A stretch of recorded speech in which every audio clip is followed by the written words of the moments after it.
All right, guys, getting this water pump out of this Duramax here. Here's some of the first steps after disconnecting the negative battery cables on both batteries. That way you have no electricity, no chances of shorts, no chances of creating problems that weren't already there.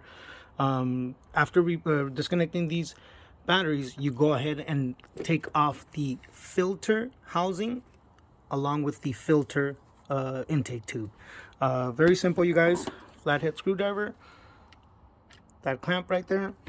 Also, guys, there is 4 Phillips screws. One right there, one right there, one right down there, and one right down here, you guys. This one's kind of hard to see, but it's there.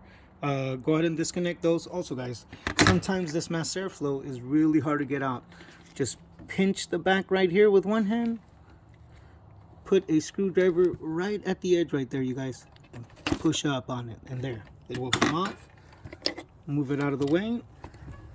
Grab the filter housing. Wiggle it back and forth, you guys, so it releases right there where the rubber's at. There it is, you guys. Filter housing's out of the way.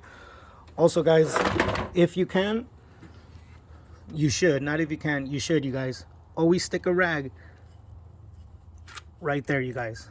That's so you don't run a risk of something falling inside of this tube here, guys. This goes directly into the inlet of the turbo. If you didn't pay attention and something falls in there, oh man, it's gonna be ugly, you guys. Especially when it's not your truck and you're just repairing it. It's gonna end up costing you more than what you were gonna make on it.